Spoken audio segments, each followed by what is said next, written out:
Est-ce qu'il existe un meilleur jeu de pli que le tarot? C'est ce qu'on va voir tout de suite. J'ai demandé à plus de 1000 personnes quel était leur jeu de pli préféré et on va voir le top 10 tout de suite. Avant de commencer, je vous avais demandé votre jeu de pli préféré dans une vidéo où je disais que je détestais les jeux de pli, donc forcément mon avis sera pas hyper subjectif.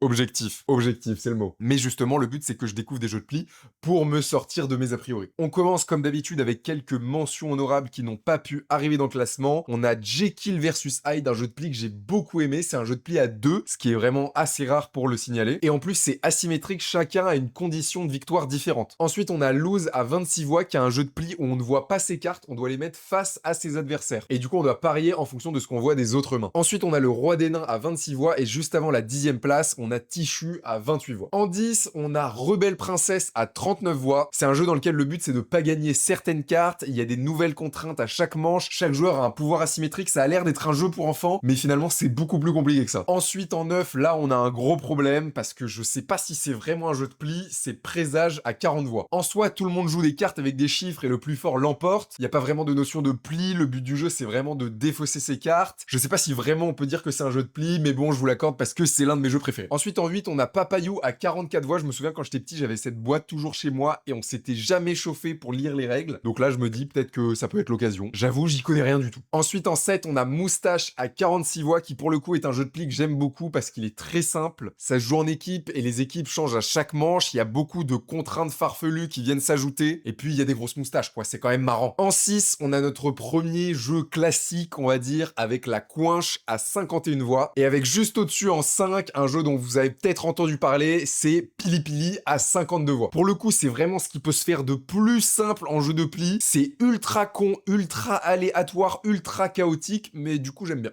Il y a genre une quarantaine de règles qui changent à chaque manche, c'est un peu comme s'ils avaient pris plein de jeux de pli pour en faire un seul. Ensuite en 4, juste avant le podium, on a la Belote à 73 voix. J'avoue que j'ai aucune idée de comment ça se joue, j'ai regardé, j'ai l'impression que c'est un peu comme un tarot, je vois pas trop les différences. Donc si vous voulez m'expliquer pourquoi c'est aussi bien, n'hésitez pas à me le mettre dans les commentaires. On attaque le top 3 avec le tarot à 106 voix, effectivement, et il y a des jeux qui ont été mieux classés que le tarot. Voilà, si vous êtes fan de tarot, vous pouvez pleurer dans les commentaires, c'est pas grave, ça va aller. Juste au-dessus, on a The Crew à 118 voix, un jeu de pli coopératif avec énormément de missions. C'est vraiment un jeu qui a eu un énorme impact quand il est sorti. Il y a un 2 qui est tout aussi bien, voire mieux. Le fait que ça devienne coopératif, ça fait que j'adore le jeu et franchement, je trouve que tous les jeux de pli devraient être coopératifs, voilà. Bon, trêve de plaisanterie, le 1, je pense que vous savez c'est quoi. Évidemment, c'est Skull King à 153 voix. Je vous ai déjà expliqué à quel point j'aimais pas ce jeu, mais bon, là, je dois quand même me plier à la majorité, ça doit quand même être pas mal.